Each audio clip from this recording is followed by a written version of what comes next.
여러분 안녕하세요. 여러분들의 살맛나는 인생을 책임져줄 살맛나는 주식. 저는 진행을 맡은 양희연입니다. 여러분들 오늘 하루는 어떻게 보내셨을까요? 행복한 하루이셨을까요? 우리의 삶도 또 주식 장도 뭐 하나 쉬운 게 없으시죠? 하지만 저희와 함께하는 오늘 이 시간부터는 저희가 주식에 대한 고민만큼은 조금씩 덜어드리겠습니다. 살맛나는 주식 여러분들과 함께 만들어가는 방송입니다. 종목 상담부터 추천까지 여러분들과 함께 해드리고 있는데요. 그럼 먼저 종목 상담에 참여할 수 있는 방법부터 안내해드리겠습니다. 먼저 전화번호 2대 준비되어 있습니다. 026958-9082, 9083번 2대 중 편한 쪽으로 전화 주시면 되고요. 문자 메시지도 열려 있습니다. 100원의 정보 이용료가 부과되고요. 샵 9083으로 문자 주시면 됩니다. 문자에는 종목명, 매수가, 그리고 비중까지 구체적으로 적어주셔야 정확한 상담이 가능하다는 점 꼭 기억해 주시고요. 자, 그러면은 우리에게 살맛나는 인생을 선물해줄 살맛나는 주식 본격적으로 출발해 보겠습니다. 오늘 함께 하실 전문가님 바로 소개해 드릴게요. 이정우 전문가님입니다. 전문가님 어서 오세요. 네, 안녕하세요. 네, 전문가님 반갑습니다. 오늘이 또 저희 방송 첫 번째 날이고 7월이 시작되는 날입니다. 오늘 우리 시장 어떻게 보셨을지도 궁금하거든요. 네, 오늘 장을 한마디로 표현하자면 네. 7월 달에 코스닥은 다르다. 라고 말씀을 해드리고 싶어요. 어떻게 본다면 6월 달에 우리가 코스피는 강세를 보였지만 코스닥은 약세를 보였습니다. 그런 시장이 계속적으로 됐어요. 대체적으로 2차 전지가 약세를 보였을 때 코스닥이 약한 모습을 보였었는데 오늘 시장은 좀 다른 흐름이 나왔다라고 생각이 들어요. 시총 상위 종목들의 에코프로, BM, 에코프로 형제들의 상승세도 나왔고 엔캠도 상승세가 좋았습니다. 그리고 또 특이한 점으로 제약바이오들의 상승세가 나와주면서 코스닥이 코스피보다 강세를 보이는 시장. 진짜 오랜만에 나왔다라고 저는 생각이 들고 있어요. 그렇기 때문에 이제는 어떻게 본다면 상반기에 코스피가 강세를 보였다면 하반기로 갈수록 어떻게 본다면 코스닥이 강세를 보이는 시장이 되지 않을까라고 생각도 할 수 있는데 그만큼 오늘 시장은 약간 뜻깊은 시장이지 않았나라고 생각이 들고 있습니다. 네, 오늘 시장 코스닥에서 2차 전지가 정말 강했습니다. 또 제약과 바이오 업종들도 상승하는 모습 보여줬는데요. 이런 섹터들이 올라줘야지 또 코스닥의 흐름이 좋아질 수 있다. 이렇게 말씀해 주셨고요. 또 코스닥뿐만 아니라 또 우리의 시장이 또 좋을 이유가 한 가지 더 있죠. 네, 맞습니다. 어떻게 본다면 코스닥에서 우리가 이때까지 강세를 보였던 종목들을 한번 짚고 갈 필요는 있다라고 봐요. 전력전기 부품이나 K푸드 그리고 화장품 관련주들이 어떻게 본다면 상반기를 이끌었다라고 본다면 오늘 장에서는 약간 조정이 들어오는 모습이 나왔어요. 그러면서 이제 시세가 끝나는 거 아니냐 이런 부분도 우려하시는 분들도 있을 거라고 보는데 제가 봤을 때는 단기적인 눌림 구간이지 이게 시세가 끝난 건 아니다.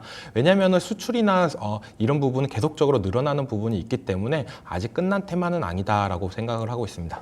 네, 전력이나 전기 또 K푸드, 화장품 같은 분야들 좀 눌리는 듯한 모습 보여줬는데요. 하지만 수출이 여전히 강하기 때문에 이 섹터들이 앞으로 못 가지는 않을 거다. 그래도 갈 수 있는 가능성이 있다. 이런 말씀 해주셨습니다. 이렇게 우리 시장 오늘 양시장 모두 강보합권에서 마무리했잖아요. 네. 그러면서 많은 종목들이 또 급등 흐름을 보여줬는데 네. 그중에서도 또 많은 분들이 이런 생각하실 것 같아요. 정말 샀어야 했는데 내가 그 흐름을 놓쳤다. 타이밍을 놓쳐서 너무 아쉽다. 이런 종목들이 분명 있을 거라고 생각하거든요. 저는 그중에서도 특히 오늘 오킨스 전자 정말 흐름이 너무 좋더라고요. 네. 17.37%나 올랐고 그래서 이 종목이 혹시 내일 더 갈 수 있는 가능성이 있을지 내일 또 살만할지에 대해서도 여쭤보고 싶어요. 오키스 전자 어떻게 본다라면 삼성에서 강한 칼을 뽑았다라고 생각이 들어요.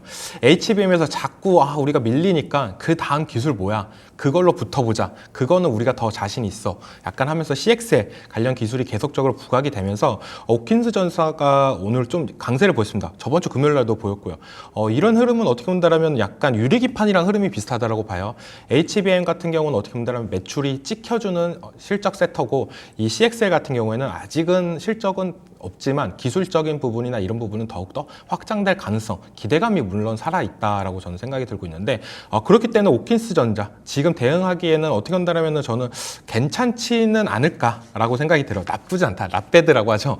약간 그런 식으로 좀 진행이 되지 않을까. 왜냐하면 거래량이 너무 많이 터졌습니다. 이번에 금요일날에는 상승세가 더 컸었는데 오늘 어떻게 본다면은 갭 뜨고 나서 거래량은 더 터져주고 어느 정도 지켜주는 자리는 지켜줬다라고 생각이 들고 있기 때문에 사도 괜찮지는 않을까. 근데 조심해야 될 거는 HBM 관련해가지고 못 가는 종목들도 있어요. 뭐 특정 종목들만 잘 간다라고 저는 느끼는데 뭐 대표적으로 테크잉, 한미반도체 이런 종목들은 잘 가는데 나머지 HBM 관련 종목들도 못 가는 종목들도 있습니다.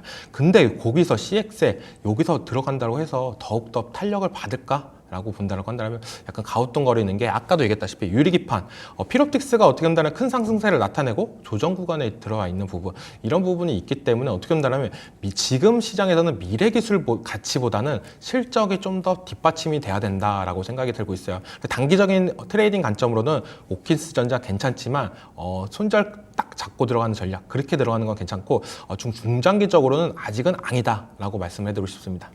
네, 유리기판에 대한 말씀을 해주셨습니다. 유리기판에 대한 이슈가 있었지만 유리기판과 관련된 모든 종목들이 잘 좋은 흐름을 탄 건 아니었거든요. 그렇기 때문에 이번에 CXL 인프라를 삼성전자가 구축한다는 소식에 관련 종목들 오늘 많이 오르는 듯한 모습 보여졌지만 중장기적인 관점으로 투자를 하시는 것보다 손절가를 확실히 잡고 투자를 하시거나 혹은 또 다른 분야로 한번 눈을 돌려보시는 것도 좋을 것 같습니다.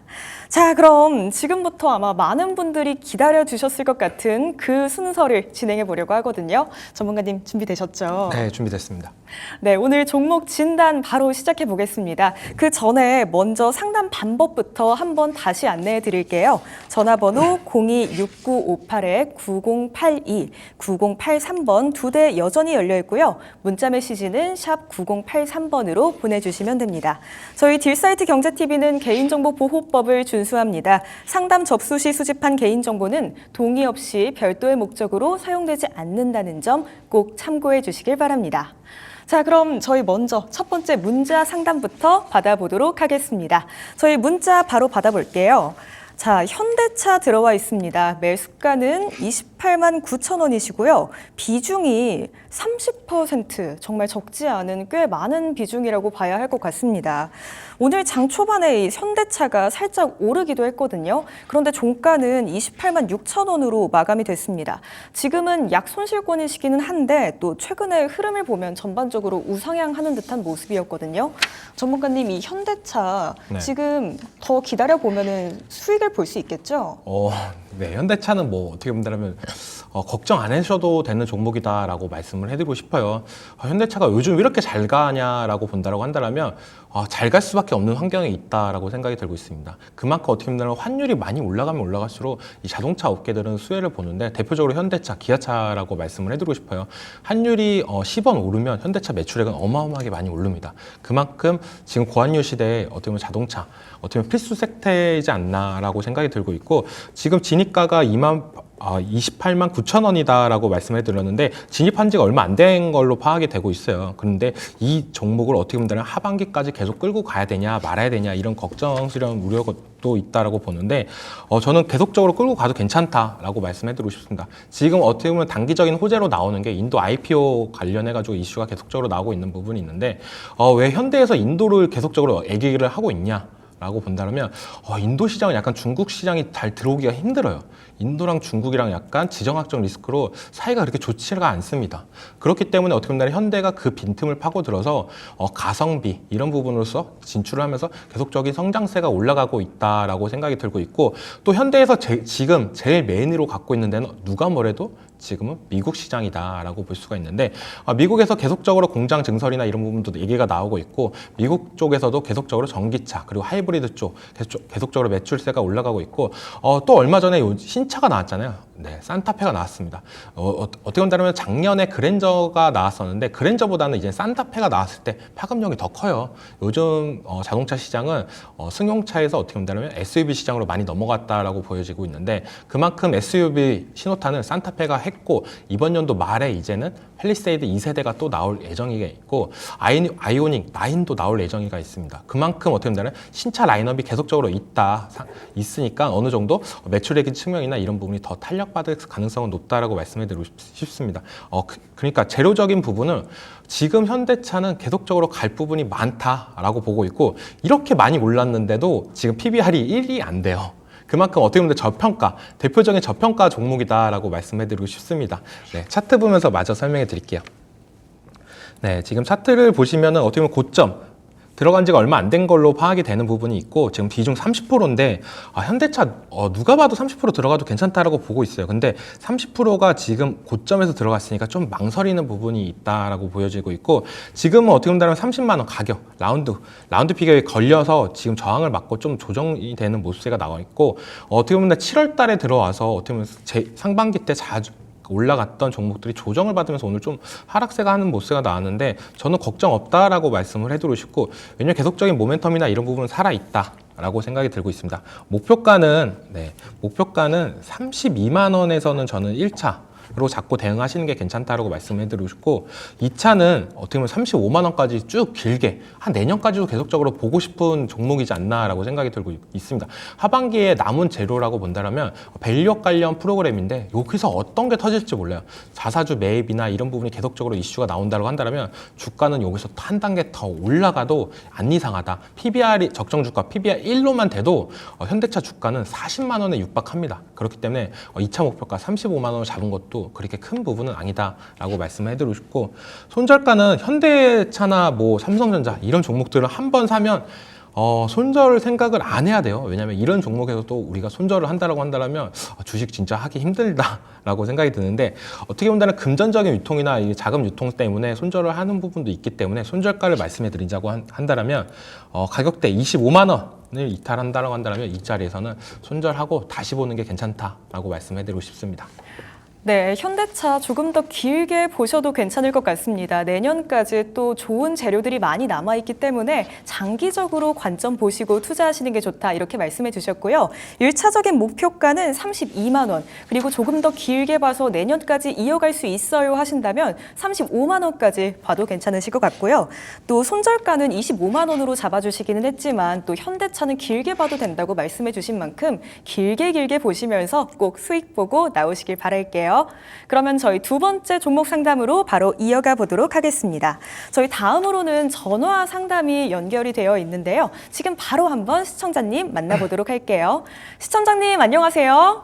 네, 안녕하세요. 여보세요? 네, 반갑습니다. 연결 잘 되셨고요. 혹시 어떤 종목이 궁금하실까요? 저 네이버 가지고 있고요. 네, 네이버 궁금하시고요. 네, 19만 5천 원에 비중은 20% 정도 들고 있어요. 네, 네이버 매수가는 19만 5천 원, 비중은 20%라고 말씀해 주셨습니다. 혹시 네이버에 대해서 어떤 게 궁금해서 전화를 주셨을까요? 뭐 손절가나 목표가 이런 게 궁금하실까요? 아, 네, 지금 저점이 계속 깨지고 있는 것 같은데 더 들고 가도 될지 아니면은 잘라야 될지가 좀 궁금해서요. 네, 앞으로 더 끌고 가도 되는지 저희 전문가님께 바로 여쭤보도록 할게요.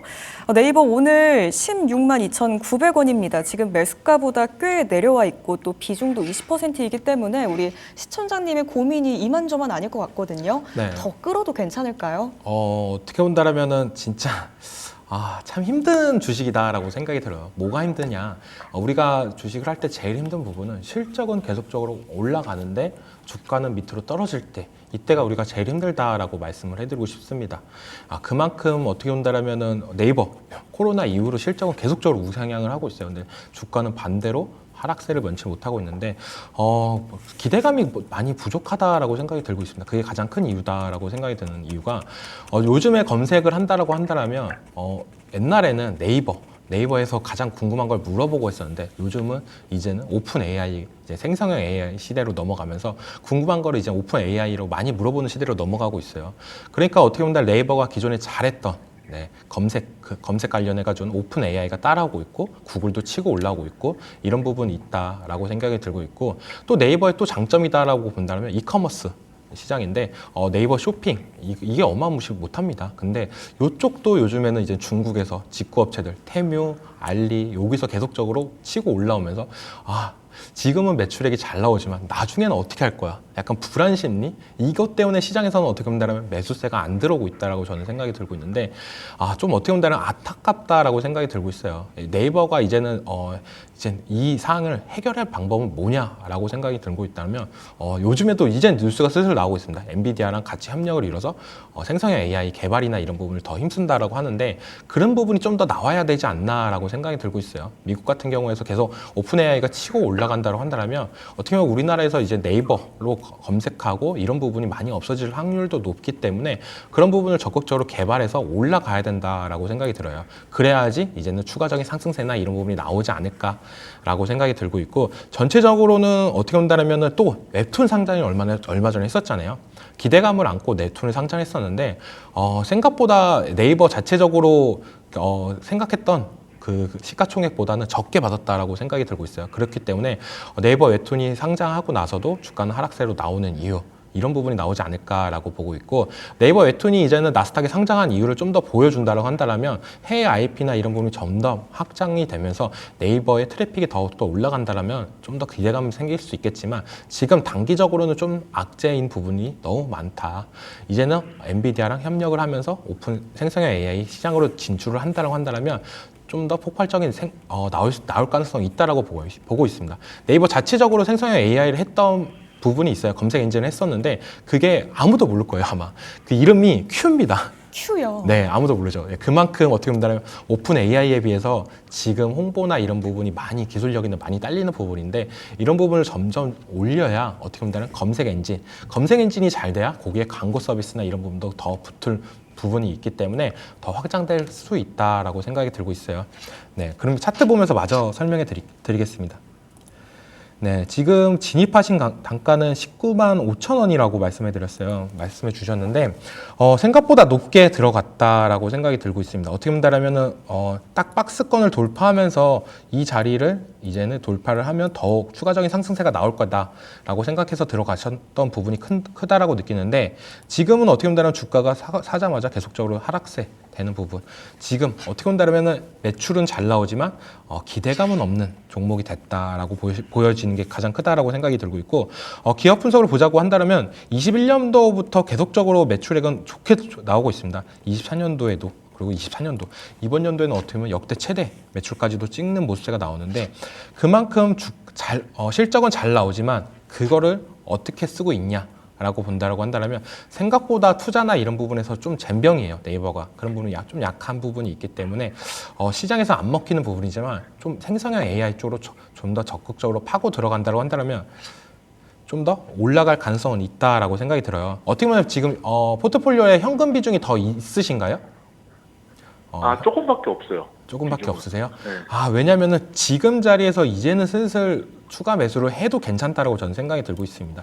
지금 16만 원 이 자리가 온다라고 한다면 저는 추가 매수해도 괜찮다라고 말씀해드리고 싶은데 지금 현금 비중이 그렇게 크지가 않다라고 한다면 그래도 어느 정도는 물을 탄 다음에 나오시는 전략이 좋다라고 말씀해드리고 싶어요. 왜냐하면 다시 한번 재차 상승세가 나왔을 때 그때 올라갈 가격이 어떻게 본다면 18만 원에서 19만 원 정도라고 사이라고 저는 생각이 들고 있기 때문에 어떻게 본다면 지금 16만 원 가격에서 물을 타신 다음에 재차 반등이 나올 때 18만 원에서 19만 원 사이 18만 원에서 물탄 부분을 먼저 입절을 하신 다음에 나머지 비중은 19만 원에서 정리하시는 게 괜찮다라고 말씀해드리고 싶습니다. 네, 네이버를 본다면 매출은 잘 나오지만 반면에 기대감은 부족한 기업이다 이렇게 말씀을 해주셨습니다. 현재 18만 원에서 19만 원 정도까지는 오를 수 있는 가능성이 있다 이렇게 말씀해 주셨거든요. 현금 여력이 그리 많지는 않다고 말씀해 주셨지만 지금 상황에서 조금 더 매수를 하신 다음에 평균 단가를 낮춰서 수익 보고 나오는 전략 제시해 주셨습니다. 어떻게 좀 고민 해결이 되셨을까요? 네네, 감사합니다. 네, 감사합니다. 꼭 수익 보고 나오세요. 네. 네, 다음 상담으로 또 넘어가 보겠습니다. 다음으로는 문자 한 통 와 있습니다. 포스코 인터내셔널이고요. 매수가는 75,000원, 비중은 20%입니다. 이 포스코 인터내셔널 3거래일 연속으로 하락 흐름 보여주고 있습니다. 오전에 잠시 오르는 듯한 모습 보여줬거든요. 하지만 결국 6,300, 700원으로 하락하면서 장 마감했고요. 동해 가스전에 대한 소식도 포스코 인터내셔널 있었죠. 이 종목 흐름을 어떻게 봐야 될까요, 앞으로? 네, 어떻게 보면 대한고래 관련해가지고 프로젝트 관련해가지고 대장주다라고 생각이 들 만큼 상승세나 이런 부분도 좋았어요. 근데 요즘에 어떻게 본다면 테마가 좀 한풀 꺾인 거 아니냐라는 생각이 들 만큼 좀 잘 못 가고 있는 부분도 있습니다. 왜냐하면 요즘에 실적 관련주들이 어느 강세를 보이고 있는 부분이 있기 때문에 약간 테마주는 한 발짝 또 코 봐야 되지 않나라는 생각이 들고 있어요. 근데 진입하신 단가를 본다고 한다면 75,000원인 부분, 어떻게 보면 2차 전지 상승세가 강할 때 그때 아마 들어가셨던 거 부분인데 이번에 어떻게 보면 이번 좋은 테마로 인해서 탈출할 기회도 왔다라고 저는 생각이 들고 있습니다. 지금 대한고래 때문에 들어간 부분은 아니지만 대한고래 때문에 올라가 준다라면 저는 어떻게 보면 비중을 덜어내는 전략도 괜찮다라고 보고 있어요. 근데 이 대한고래 프로젝트가 좀 좋은 점이 뭐냐? 바로바로 끝나는 게 아니라 시추 7월 달에는 시추 위치를 선정합니다. 그리고 12월 달부터 시추를 하는데 결과가 바로바로 나오는 게 아니에요. 예, 딱 시추를 한다면 여기 바로 기름이 있냐 없냐 이런 게 아니라 한 3개월 정도 걸린다고 합니다. 그렇기 때문에 어떻게 보면 재료 소멸이나 이런 부분이 아직까지 시간적 여유는 충분히 있다라고 볼 수가 있기 때문에 일정에 맞춰서 좀 대응하는 전략이 괜찮지 않나라고 생각이 들고 있어요. 그러니까 7월 달에 시추 위치를 선정하고 그 다음에 이제는 7월 달부터 12월 달까지는 어느 정도 기간이 많이 남은 부분이 있기 때문에 그때 약간의 반등이 나온다면 정리하는 게 괜찮다라고 저는 보고 있는데 굳이 그리고 또 대한고래 관련해가지고 여기서 대장주, 진정한 대장주를 저는 얘기한다고 한다면 한국가스공사가 제일 낫지 않나라고 생각이 들어요. 상승력이나 아니면 조정이나 이런 전체적인 걸 봤을 때 저는 한국가스공사가 좀 더 매력적인 포인트는 있기 때문에 비중이 20%를 들어갔다고 하시니까 이번에 7월 달에 반등세가 좀 나와줄 때 그때 비중을 한 7만 원 선까지 올라온다고 한다면 저는 비중 10% 정도를 덜어내신 다음에 한국가스공사로 그 남은 비중을 들어가는 게 괜찮지 않을까라고 생각이 들고 있습니다. 그러니까 어떻게 본다면은 포스코 인터내셔널 들어갈 때 지금 대한고래 때문에 들어간 건 아니지만 지금 대한고래 관련해 가지고 어떻게 본다면 올라가야 내 포트에 있는 부분도 수익이 나는 부분이 있기 때문에 다른 종목으로 갈아타는 전략도 괜찮다라고 말씀을 해드리고 싶어요. 그렇기 때문에 한국가스공사 쪽으로 비중 10%를 그쪽으로 옮기는 부분, 7만 원대 옮기고 그 포스코 인터내셔널 같은 경우에는 한 8만 원 정도에서는 수익 실현을 하시면 괜찮지 않을까라고 생각이 들고 있습니다. 네, 비중을 덜어내는 전략을 제시를 해주셨습니다. 재료적으로 이 대왕고래 프로젝트가 시간적인 여유가 많다 이렇게 말씀을 해주셨거든요. 7월에 또 시추 위치를 정하고 나면 12월까지 쭉 재료가 이어진다고 말씀해 주셨고요. 그렇기 때문에 올라온다면 7만 원 선까지 온다면 20% 중에서 절반 정도 덜어내시는 걸 추천드렸고요. 또 덜어내신 절반은 이 대왕고래 프로젝트의 대장주라고 한다면 한국가스공사를 보는 게 또 맞다 이런 말씀해 주셨거든요. 그쪽으로 투자 위치 변경해 보시는 것도 좋을 것 같습니다. 또 최종으로는 8만 원 정도에서 수익 보고 나오시길 바랄게요. 자, 저희 오늘 마지막 상담으로 바로 이어가 보겠습니다. 그린 플러스고요. 매수가는 12,000원, 비중은 10%입니다. 이 그린 플러스 스마트팜과 관련된 기업이죠. 오늘도 주가가 내려갔습니다. 1110원. 주가가 밀리면서 또 투자해 주시는 분들의 고민과 걱정도 점점 더 커질 것 같거든요. 전문가님, 저희 그린 플러스 더 가지고 있으면 오를까요? 어떻게 보면 스마트팜이라고 혹시 아시나요? 스마트팜이라는 게 왜 우리가 알고 있는 논과 밭을 조금 더 AI답게 4차 산업혁명 시대에 맞게 발전하는 그런 것들 아닌가요? 네, 맞습니다. 어떻게 본다면 공장형 농장이다라고 보시면 돼요. 지금은 어떻게 본다면 햇빛 그리고 토양 이런 부분이 있어야 식물을 수익률을 키우고 할 수가 있는 부분인데 그런 부분은 어떻게 본다면 자연적인 영향이 되게 크다라고 볼 수가 있는데 이 스마트팜 같은 경우는 사람이 인공적으로 어떻게 보면 인공태양 그리고 토양분을 만들어서 식물이 더욱더 잘 자랄 수 있는 최적의 환경을 만들어준다라고 볼 수가 있는데 지금 같은 시절에 어떻게 본다면 최적화된 기술이지 않나라고 생각이 들고 있어요. 요즘 이번 연도에서 가장 덥다라고 하잖아요. 역대급 네. 폭염이 올 거다 하는데 이 폭염이 오면은 가장 문제가 되는 게 뭐냐면 농작물이나 과수 이런 부분이 많이 안 나와요. 수확량이 많이 줍니다. 그런데 스마트팜 같은 경우는 항상 일정해요. 일정한 부분이 제일 크다라고 볼 수가 있어요. 그 말은 뭐냐? 우리가 어떻게 본다라면은 이 과일이나 농작물이 그 금액이 일정하다라고 본다라면 생산량만 맞춰준다라면 딱 맞춰서 수익을 볼 수 있는 전략이 되지 않았나라고 생각이 들어요. 근데 이 스마트팜의 단점은 뭘까요? 가장 중요한 건 처음에 초기 설비 비용이 많이 든다는 겁니다. 그만큼 어떻게 본다라면은 기존에는 땅만 있으면은 농작물이 채취를 할 수 있었다고 한다면 지금 스마트팜 같은 경우는 공장을 거의 지어야 돼요. 그렇기 때문에 어떻게 보면 온도 그리고 환경 이런 부분을 다 맞추기 위해서 좀 초기에는 많이 들지만 한 번만 해놓으면 어떻게 보면 자연과 관계없이 꾸준하게 매출을 올릴 수 있는 부분이 크다라고 볼 수가 있습니다. 근데 가장 중요한 건 돈이 많이 든다 그랬잖아요. 근데 요즘에 이제는 금리가 떨어지고 있어요.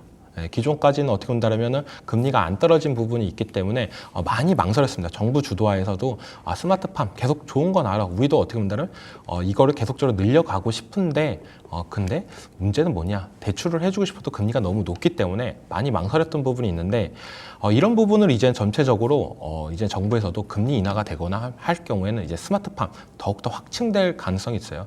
요즘 유튜브나 이런 데 보면은 청년 농부도 되게 많이 나오고 있잖아요. 그만큼 어떻게 본다면 기존에 이 농작물이나 이런 부분을 어떻게 본다면 계속적으로 수입이나 이런 부분에 의존을 하면 안 돼요. 왜냐면 이것도 어떻게 본다면 식량 전쟁이나 이런 부분이 나올 수 있는 부분이기 때문에 네, 약간 그런 부분에서 국가적 차원에서 지원을 많이 해주는 사업 중에 하나다라고 생각이 들고 있어요. 그렇기 때문에 어떻게 본다면은 내수주에 많이 머무를 것 같다라고 보여지는데 이 그린 플러스 같은 경우는 호주 쪽에서도 계속적으로 수출 얘기가 계속적으로 나오고 있습니다.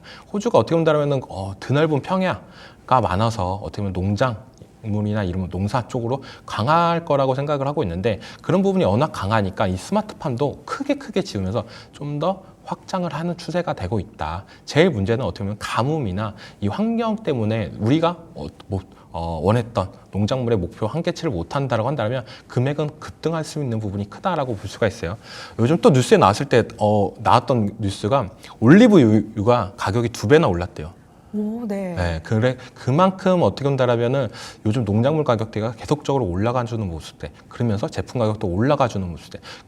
나중에 간다고 한다면 우리가 먹고 싶어도 못 먹을 수 있는 환경까지도 올 수 있는 부분을 어떻게 보면 스마트팜이 그런 부분을 해결해 준다라고 생각이 들고 있어요. 그렇기 때문에 그린 플러스 같은 경우는 저는 어떻게 보면 상장한 종목들 중에 스마트팜 관련주들이 많이 없습니다. 그래서 테마나 섹터가 어떻게 보면 강세를 보일 때 많이 못 가는 부분도 있어요. 근데 요즘에는 어떻게 요 근래 급등이 나왔던 부분을 본다고 한다면 자회사에서 시저스 원료가 이거를 우리나라에서 처음으로 만드는 부분이 있기 때문에 좀 많이 올랐습니다. 그러면서 기대감을 좀 만들었다. 요즘 어떻게 보면 건기식, 건강기능식품 관련해가지고 주가들이 많이 올랐던 부분이 있는데 기존에 어떻게 보면 스마트팜 플러스 다른 사업도 진출을 한다고 한다면 기대감이 더 올라갈 가능성이 있다라고 생각하면서 주가는 많이 올랐던 부분이 있는데 지금은 다시 암울해지면서 떨어졌습니다. 지금 12,000원 부분에서 들어갔던 부분이 어떻게 보면 고점을 찍고 눌림목 자리에서 들어갔다라고 생각이 들고 있어요. 근데 21선까지도 깨져주면서 주가는 계속적인 하락세가 나오고 있다. 여기서 제일 중요한 가격은 뭐냐라고 물어보신다고 한다면 누가 뭐래도 10,000원대입니다. 네, 주가는 우리가 볼 때 제일 중요한 가격대가 있어요. 10,000원, 50,000원, 100,000원, 100,000원 이렇게 중요한 가격대라고 보는데 1,000원대 가격대보다 10,000원대로 올라간다고 한다면 사람들은 좀 더 생각보다 비싸다 아니면 싸다 이 가치를 두는 포인트도 있기 때문에 10,000원대부터는 좀 더 달라진다라고 생각이 들고 있어요. 그래서 10,000원을 가장 잘 지켜줘야 된다고 생각이 들고 있고 지금 가격대에서는 어느 정도 지켜줄 거다라고 생각하는 것보다는 호재가 터질 게 있냐 있다라고 본다고 한다면 호주 수출 얘기했었잖아요. 그 부분이 이제는 이번 연도부터 본격적으로 얘기가 나오고 있는데 그걸 실질적으로 숫자가 찍힌 보브스가 나온다고 한다면 다시 한번 그린 플러스 더욱더 올라갈 가능성은 있다. 요즘 친환경 거리는데 그런 부분에서 이런 회사는 어떻게 보면 탄력을 받았을 때 쭉쭉 올라갈 가능성은 있고 정부 주도하에서 계속적인 정책이나 이런 부분이 올라간다고 한다면 더 큰 상승세는 나올 수 있다고 보고 있어요. 근데 지금 들어간 가격대가 12,000원에 비중 10%인데 저는 추가 매수를 지금은 하락할 때까지 기다려야 된다고 말씀해드리고 싶습니다.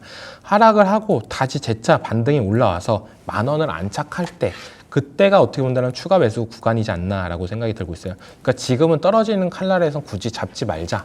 반등해서 10,000원대가 안착을 했을 때 그때 추가 매수 똑같이 비중 10% 들어가셨으면 10%를 하셔서 평단가를 11,000원에 맞춘다고 한다면 충분히 탈출할 수 있는 구간이다라고 생각이 들고 있고 그렇기 때문에 지금 구간에서는 어떻게 본다면 지금은 더 떨어져라 이렇게 기도하면서 좀 볼 필요도 있습니다. 주가가 우리가 어떻게 본다면 보유한 종목들이 계속적으로 올라갔으면 좋겠다라고 느껴지잖아요. 근데 평균 비중이 어느 정도 있다라고 생각이 들면 주가가 떨어져도 기분이 좋습니다. 왜냐? 내가 처음에 들어갔던 가격보다 더 싸게 살 수 있는 기회를 줄 수 있는 포인트이기 때문에 지금 그린 플러스 같은 경우는 지금은 떨어지길 기도했으면 좋겠다라고 생각이 들어요. 근데 무작정 떨어진다라고 좋아하는 기업들은 그런 거를 좀 봐야 됩니다. 기업들을 봐야 되는데 가장 중요한 거는 기업들의 실적이 제일 중요하다고 말씀해드리고 싶어요. 근데 이번 연도는 작년에 적자였던 부분이 이번 연도부터는 이제 흑자까지도 노릴 수 있는 부분이 가장 크기 때문에 제가 조금 더 떨어졌을 때 추가 매수하는 부분이 괜찮다라고 말씀해드리는 거지 적자인 기업들은 추가 매수할 땐 고심을 더 많이 해야 된다고 말씀해드리고 싶습니다. 그렇기 때문에 전체적으로 정리를 해드리자면 지금은 떨어지는 부분을 기다렸다가 반등할 때 만원 부분에서 진입을 하시고 그러면 평단가가 11,000원 정도 나올 거예요. 그리고 목표가는 12,000원 부분 지금 진입했던 가격 추가 매수를 했으니까 평단가는 낮아지니까 12,000원까지 목표가 잡고 대응하시는 게 괜찮다라고 말씀해드리고 싶습니다. 네, 모든 기업의 하락을 기대해야 하는 건 아니지만요. 이 그린 플러스만큼은 지금 당장은 조금은 떨어지는 걸 기다리시는 것도 하나의 방법일 것 같습니다. 조금 더 떨어졌을 때 추가 매수를 하셔서요. 평단가 11,000원까지 맞추신 다음에 목표가 12,000원 잡으시고 지금 원래 구매하신 매수가죠. 이 부분에서 팔아서 또 수익 실현하시는 그런 전략 세워주셨습니다. 꼭 수익 보고 나오시길 바랄게요. 네, 아쉽지만 시간 관계상 저희의 종목 진단은 여기에서 마무리하도록 하겠습니다. 오늘 못 다들은 고민은 내일 다시 연락 주시면 또 고민 상담 도와드리도록 하겠습니다. 저희는 전문가님의 시선이 담긴 특별한 살맛나주와 함께 돌아오겠습니다. 어떤 종목을 사야 할까 망설여지시는 분들이 있다면 조금 있다가 저희가 추천해드리는 이 살맛나주와 함께 고민 또 해결해 보시는 건 어떨까요? 저희 금방 다시 돌아올게요.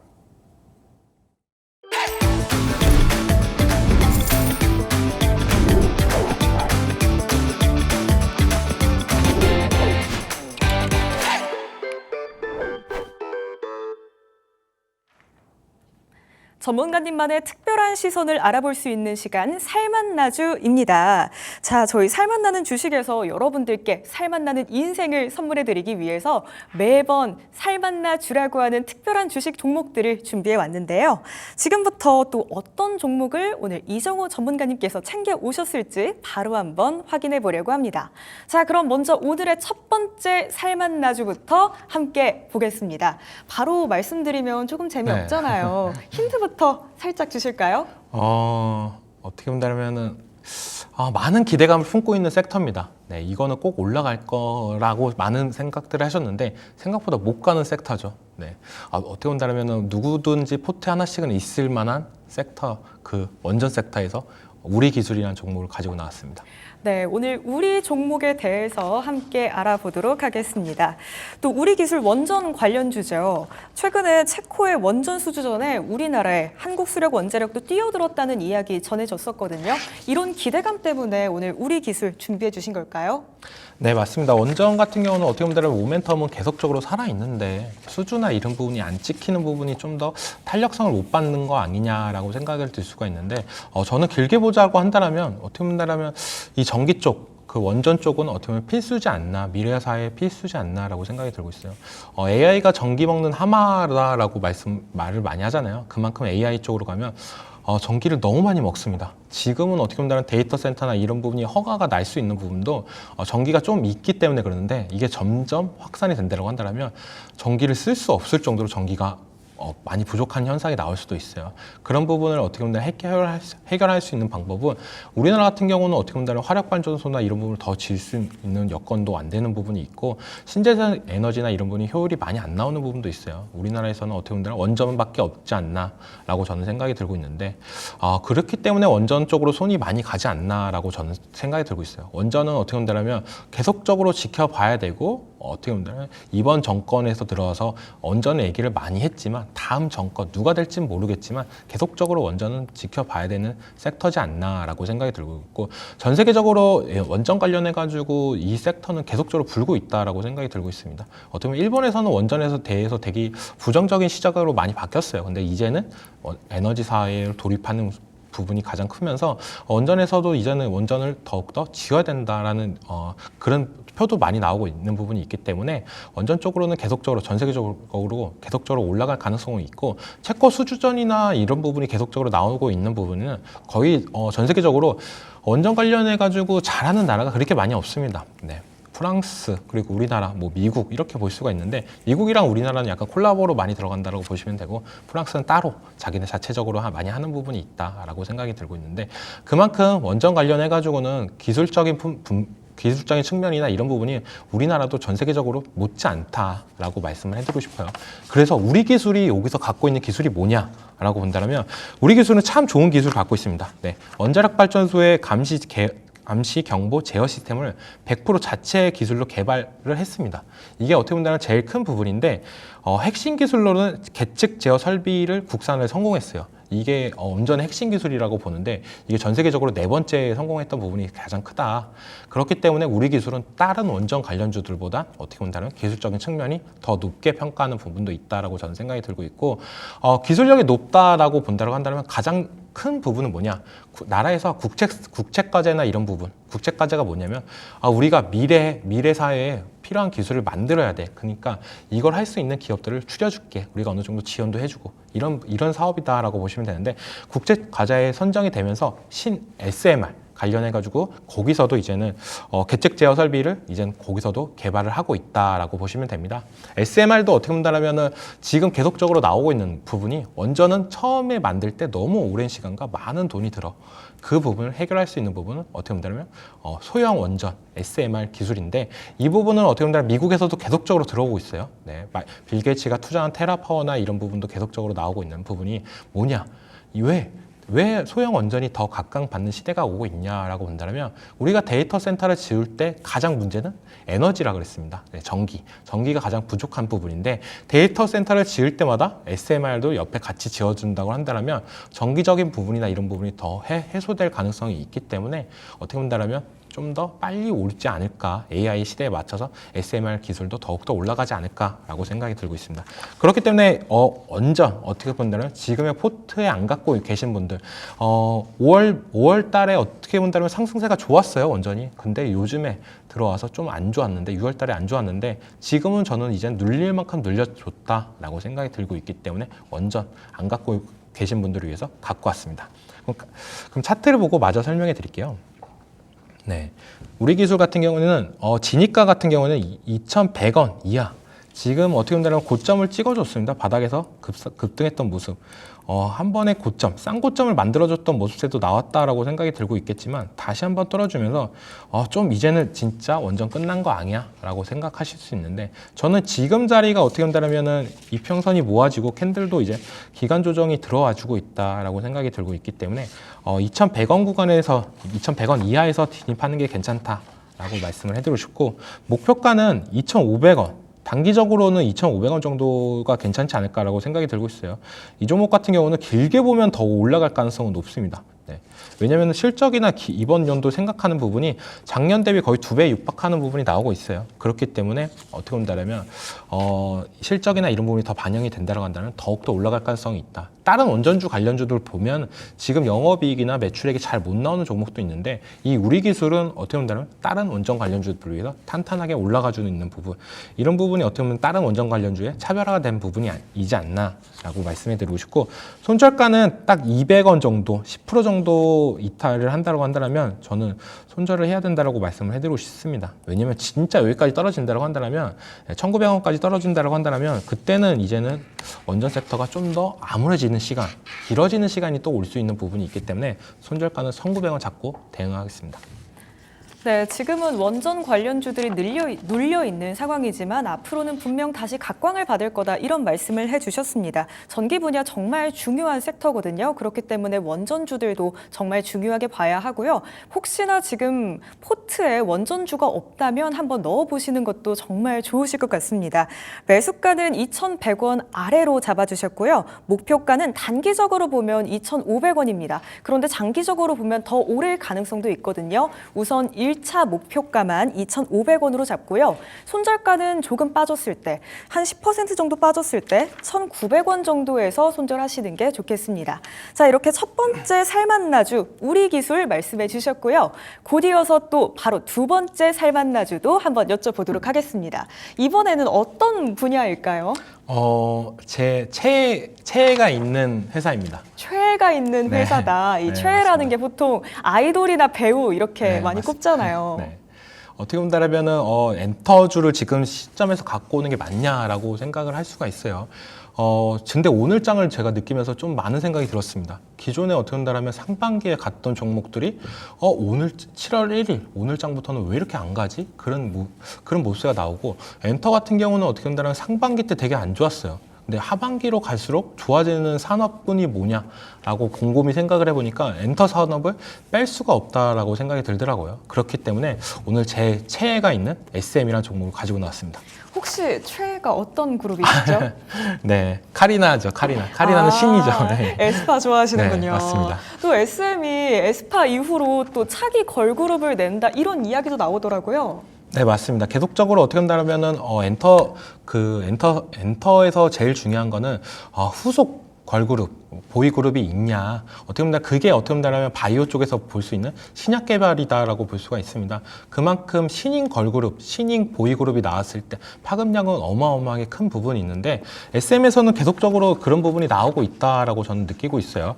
네, 신인 보이그룹이 지금 어떻게 보면 준비 중에 있는데 어떻게 보면 좀 기대해 볼 만한다. 영국 자체적으로 어떻게 보면 SM이랑 콜라보를 해서 나오는 부분이 있기 때문에 기존의 K-팝을 넘어서 어떻게 보면 글로벌적으로 더 확장되는 부분이 있다라고 생각이 들고 있고, 걸그룹도 또 얘기가 나오고 있는 부분이 있어요. 걸그룹도 나오고 있는데 이거는 좀 어떻게 본다면 저는 제가 봤을 때는 좀 아리송합니다. 왜냐면은 지금 에스파가 나온 지 그렇게 오래되지가 않았는데 또 신인 걸그룹을 낸다? 이거는 어떻게 본다면은 조금 그랬던 부분도 별로 없기 때문에 이번 연도에 나온다고 하는데 빨라도 내년에 나오지 않을까. 근데 약간 설레발이 격이 되지 않을까라고 하는데, 그래도 모멘텀은 어느 정도 있다. 회사에서 어느 정도 언급했던 부분은 좀 더 모멘텀은 있다고 생각이 들고 있고, SM에서 항상 나왔던 부분이 걸그룹 출시한다고 막 뒷모습만 사진 찍어서 막 올려요. 근데 나오는 건 한참 뒤에 나옵니다. 약간 이것도 좀 시간이 많이 오래 걸릴 거다라고 생각이 들고 있어요. 그리고 다른 엔터주들이 많은데 왜 SM을 갖고 왔냐라고 본다면, SM이 다른 엔터주들 중에 보다 어떻게 본다면 고루고루 분포가 잘 돼 있다고 생각이 들고 있습니다. SM 같은 경우는 어떻게 본다면 연차가 오래된 그룹들, 뭐 레드벨벳이나 그리고 뭐 슈퍼주니어나 이런 부분도 어느 정도 탄탄했던 부분이 있고, 지금 그리고 NCT도 어느 정도 연차가 쌓였죠. 그런 부분이 있고, 신인 라이즈나 어떻게 보면 그리고 에스파, 여기서 어느 정도 탄탄한 매출세가 나오고 있다. 그러니까 어떻게 본다면 그룹들의 균형들이 잘 맞아 떨어지면서 다른 엔터사들보다는 어떻게 보면 실적적인 부분이 더욱더 나올 가능성이 있다라고 생각이 들고 있어요. 다른 대표적인 걸그룹 뭐 YG나 뭐 JYP나 하이브가 있다라고 본다면 그 종목들과 비교를 해봤을 때 어떻게 보면 그룹만의 차별점이 있지 않나라고 생각이 들고 있고, 하반기부터 왜 더 좋아질 거냐라고 본다면 하반기는 뭐가 있냐? 하반기에 콘서트가 많죠. 네, 어떻게 보면 콘서트 이게 돈이 어마무시 못합니다. 네, 에스파도 어떻게 보면 하반기부터 월드 투어 일정이 있습니다. 월드 투어를 한 번 돌고 나오면 다들 돈을 엄청 하고 이 월드 투어를 하면 더 좋은 점이 뭐냐?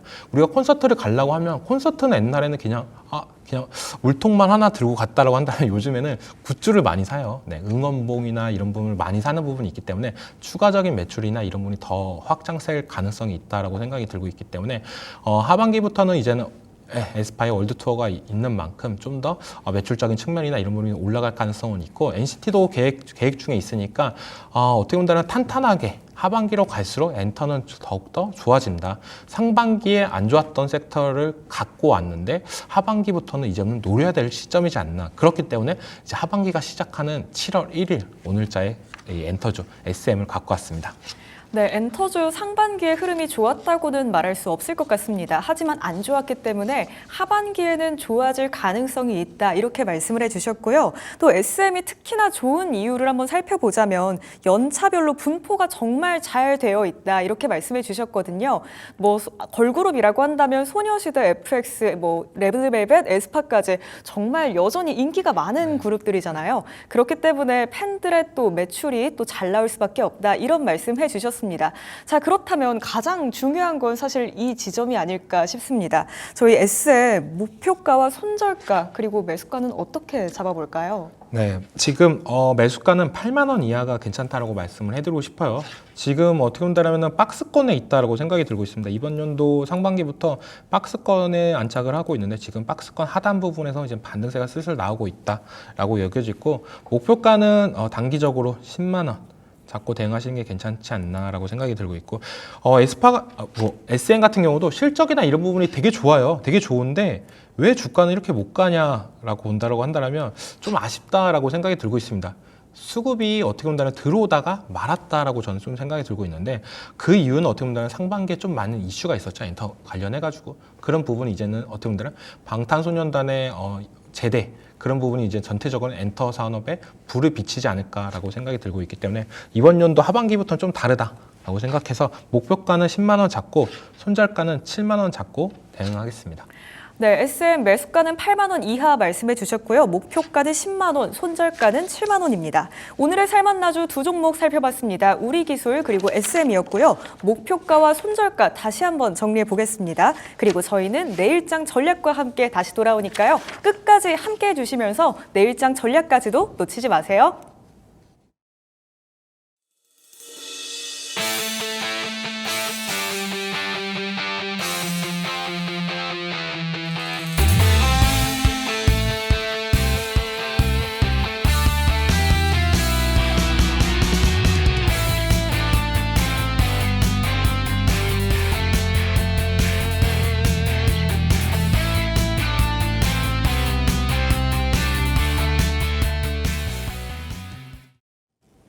벌써 마무리 시간이 다가왔습니다. 하루하루 정말 어렵고 힘든 이 주식장에서 우리는 또 어떻게 살아남아야 할지 내일장 대응 전략 바로 한번 들어볼게요. 말씀해 주세요, 전문가님.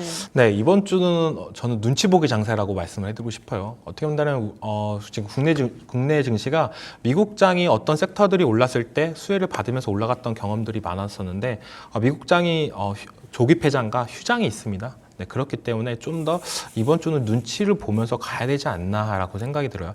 그리고 또 제일 중요한 거 삼성전자의 잠정 실적이 있습니다. 그만큼 반도체 주들이 한 번 더 랠리가 나오기 위해서는 삼성전자의 잠정 실적이 중요한 만큼 좀 더 길을 모았다가 가지 않을까. 이번 주는 좀 지켜보다가 다음 주에 더 파급력이 크게 가지 않을까라고 생각이 들고 있기 때문에 이번 주는 약간 눈치 보면서 가자라고 말씀해드리고 싶어요. 네, 이번 주에는 눈치 보기가 정말 중요하겠습니다. 미국장의 눈치도 봐야 되고요. 그리고 삼성전자의 잠정 실적이 나오는데 이것도 정말 중요하기 때문에 이번 주에 눈치 보면서 잘 지켜보다가 또 다음 주에 본격적으로 대응해보면 좋지 않을까 싶습니다. 자, 우리에게 살맛나는 인생 인생을 선물해줄 살맛나는 주식. 오늘 저희가 준비한 내용은 여기까지입니다. 저희가 방송을 통해 말씀드린 내용은 투자 판단에 대한 조언일 뿐 해당 종목의 상승과 하락을 보장하지 않는다는 점 꼭 유의해 주시기 바랍니다. 그럼 남은 하루도 딜사이트 경제TV와 함께 하시면서 성공 투자 그리고 행복한 하루 보내시길 바랍니다. 시청해주신 여러분들 고맙습니다. 저희는 내일 이 시간에도 다시 찾아오겠습니다. 오늘 하루도 수고했어.